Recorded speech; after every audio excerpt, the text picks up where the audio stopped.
4 degrees in a city that hadn't had an official name in 3 years. The Nebulians had renamed everything. The bridge became Northern Crossing Structure 7. The river still smelled like it always had. Silt, old diesel, something organic you'd rather not identify. But now there was a new sign on the bank that read, Sector North Drainage Canal, in 3 languages. Portuguese last, smaller, like a detail someone had insisted on keeping out of courtesy.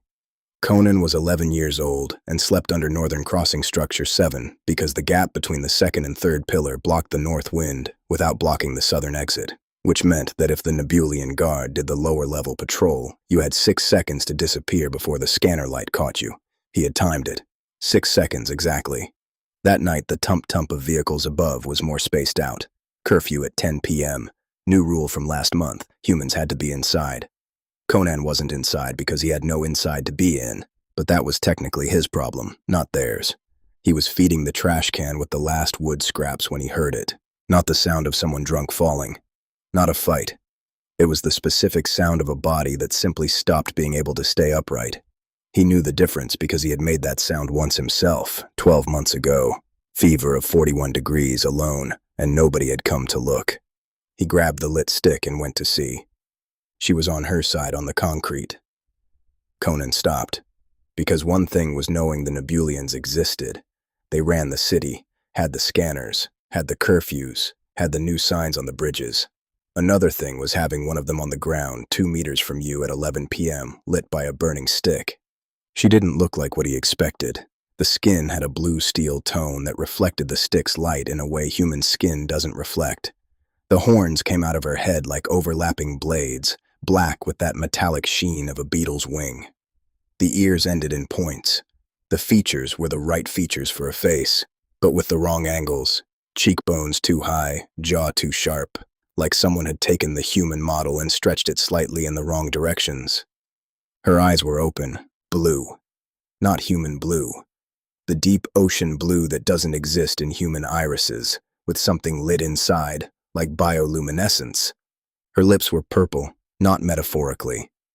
The purple of hypothermia, the kind that appears when the body starts closing off circulation to the extremities to protect the core.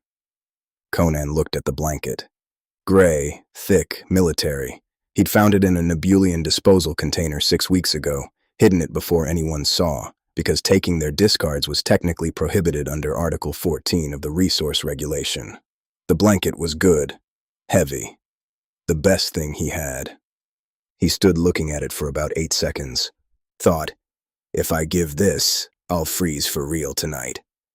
Thought, she's going to die.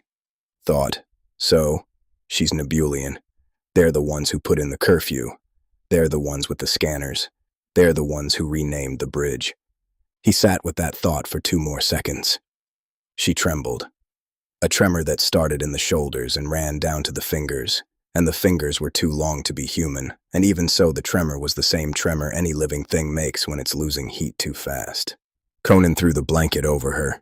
He stood there for a moment with his arms in the air, like his arms didn't know yet where the blanket that had been in them had gone. Then he went for cardboard, 2 pieces he kept for insulation, put them underneath her. Went to the tap at what used to be called the park, and now was called Regulated Green Area Sector 7, came back with the water bottle. Took the crumpled papers from his pockets, used them to seal the edges of the blanket. Then he lay down beside her, not touching. The right distance. The trash can crackled. The spaced-out tump-tump from above. The smell of the river. The color of her lips went from purple to a less frightening gray. The trembling left in stages. She opened her eyes again.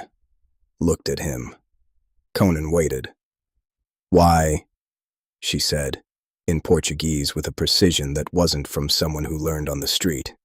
It was from someone who downloaded the language and processed the complete grammar in 48 hours. Are you doing this? Conan actually thought about it. Because you were going to die, he said. She looked at him with an expression he couldn't classify. It wasn't gratitude. It was more like someone who found a result the model says shouldn't exist, and is staring at it trying to find the error. I am Nebulian, she said. I know. Your people call us many things. I know that too. A long pause. You're not afraid of me.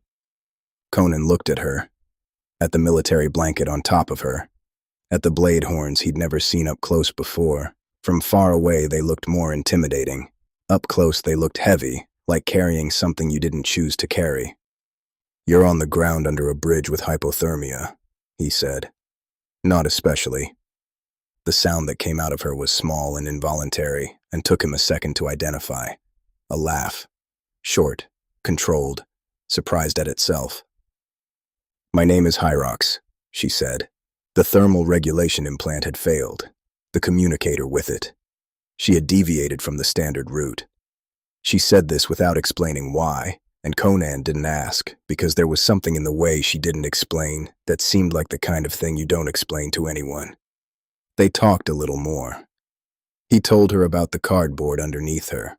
Concrete steels heat faster than cold air. You learn that in your own body. She listened with that absolute attention the Nebulians had, that thing of processing everything as data. You are very young to know these things, she said. Started early. She went quiet. At some point in the early hours, he must have fallen asleep. He woke up to cold light and the blanket over him. She had put it back. hfyScience was sitting with her back against the pillar. The skin had returned to its normal blue steel tone, not the hypothermia blue from before. The posture was completely different. Before it was a body that couldn't stay upright. Now it was a figure that seemed to occupy space deliberately, like space had to ask permission. 2 Nebulian guards stood beside her, armed, with those administration armor suits. One of them saw Conan wake up and said something in their language. The tone was the tone of someone giving instructions about how to handle something on the floor. No, said hfyScience. No raised volume. No space either. You don't speak about him like that. The guard went still. She turned to Conan. My full name, she said, is hfyScience, First Commander of the Administration Fleet, South American Sector. Conan looked at her, at the folded blanket, at the guards, at the blade horns that up close looked heavy. Oh, he said. Oh, she agreed, with that tone. Conan stayed under the bridge. What else was he going to do? hfyScience had left with the guards, had left the blanket folded in the corner, had said on her way out, You will be found. He'd gone back and forth on whether it was a promise or a threat until he decided there was no point going back and forth. Slept a little more, woke up hungry, went to what used to be called Mr. Nito's Bakery and was now called Human Food Distribution Point 7 North, but which everyone still called Mr. Nito's because Mr. Nito was still there behind the counter with the same white apron with a chocolate stain on the left side, only now with a licensed food operator badge at chest height. Bought a bread roll with the credit on his chip. The Nebulians had ended physical money 2 years ago. Now it was all wrist chip, which was technically better for people living on the street because you couldn't get robbed, but it meant the administration knew exactly what you bought and where. Walked back to the bridge, stopped. On the sidewalk, in the street, in what used to be the park, as far as he could see, there were figures. Rows. Silence. Blue steel skin reflecting the morning light in a way human skin doesn't reflect. Conan tried to count. Gave up. Too many. 4,000, he found out later. Standing there doing nothing, making no noise, looking at the entrance of the bridge. At him. One stepped out of the row. Older. The same blue steel tone, but the posture different. Not the rigidity of administration guards. Something else. The kind of steadiness of someone who doesn't need the armor, because the armor is just the outer layer. His horns were larger, more overlapping blades. You are Conan, the man said, not a question. Yeah, I am the Nebulian Emperor. Conan waited. You saved hfyScience's life. Conan said nothing. The Emperor stood still. There was an expression on him that Conan needed a second to identify because he wasn't used to seeing it on any Nebulian face. It was discomfort. Not anger, not condescension. Genuine discomfort. The kind of someone staring at a variable their model says shouldn't exist. She told me what you did, he said. The blanket, the cardboard, the papers from your pockets. Pause. You gave what you had. It was what I had. Yes. The Emperor was quiet for a moment. That is precisely what we cannot model. Conan looked at him. Among us, said the Emperor, every action has a vector. Resource, alliance, group survival, social debt. We calculate this. It is part of how we function. It is part of how we got here. A vague gesture that included the rows, the renamed city, the new signs on the bridges. Hyrox cannot explain to me the calculation you made. I didn't make a calculation. The Emperor looked at him, not with admiration, with the discomfort of someone whose entire system for understanding things had just found a data point that fits no category. It was almost unsettling, his expression. Like kindness without vector was stranger to him than anything he had encountered in administering an entire planet. That, he said slowly, as if formulating in real time, is the problem. Behind them, from the bakery, came a sound. Holy Mother of God! And Mr. Nito was in the doorway, with the aluminum spatula in his hand, looking at the street with the expression of someone having a slow-motion collapse. The licensed food operator badge swung on his chest. What is this, Conan? What did you do? Nothing, Mr. Nito. Nothing. He pointed the spatula at the 4,000 Nebulians. 4,000 of them in my street. Sida is passing out in there. Sida's fine. She is not fine. She is sitting on the floor. The Emperor looked at Mr. Nito, looked at Conan. Is that man your enemy? He asked. No. Sometimes he gives me the leftover bread. The Emperor processed this with that absolute Nebulian attention for data that doesn't fit. From the bakery. Yes, Doctor, 4,000. I'm not joking. I'm calling you because Sida is on the floor, and I don't know whether to call the Nebulian Guard because they're already all here. The Emperor looked back at Conan.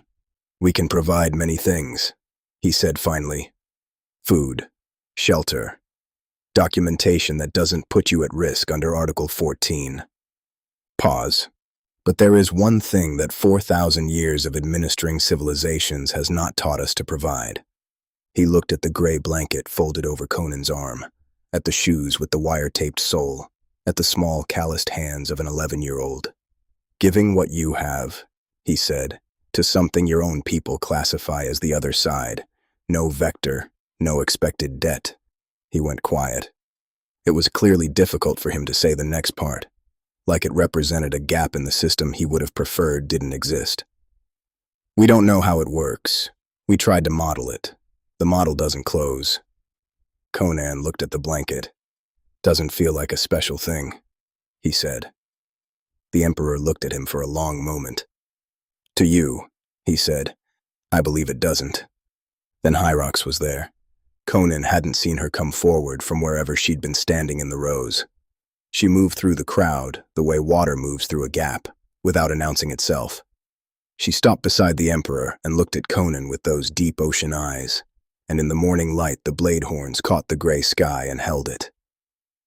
I told him, she said to Conan, that I owe you a debt. You don't. Among our people that statement is impossible. A pause. Among yours, apparently it is routine.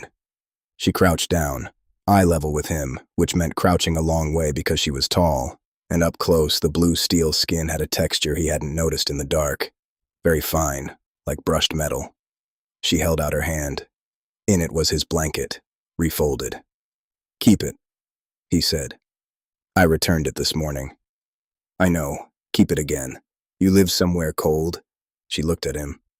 The administration tower has climate control, she said. Then give it to someone who doesn't. She stayed crouched there holding the blanket, and for the first time since he'd found her on the ground the night before, she looked like she genuinely didn't know what to do. Not the confusion of the model that doesn't close. Something smaller than that. A person holding a gray blanket that someone keeps trying to give back. The Emperor watched this. His expression had shifted. The discomfort was still there, but underneath it now something else was forming. Something slower and less certain, like a calculation running that hadn't returned a result yet, and he wasn't sure it would. In 300 years of administration, he said quietly, mostly to himself, I have never seen her not know what to do. The tump-tump of a vehicle crossing the bridge above, spaced out, curfew rhythm.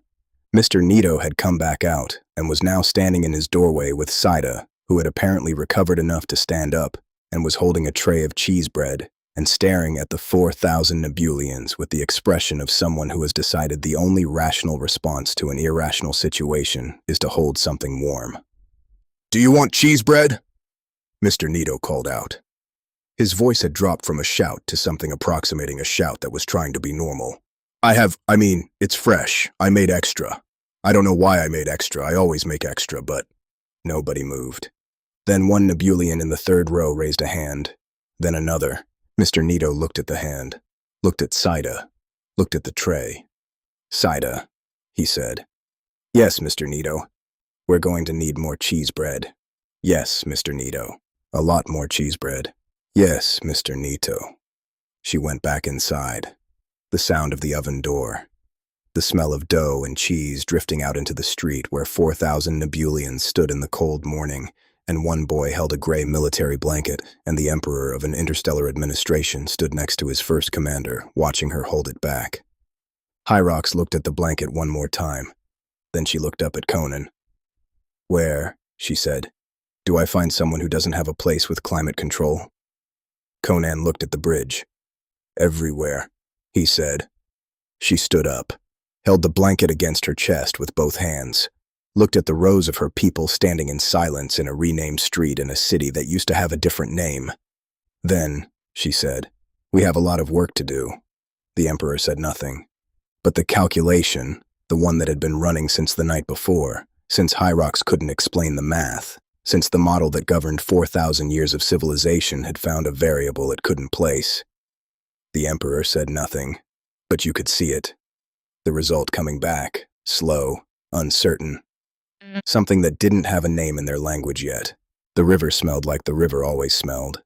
The cheese bread came out of the oven. Conan bit into his roll and watched the city that used to have a different name start, very slowly, to figure out what to do with a blanket.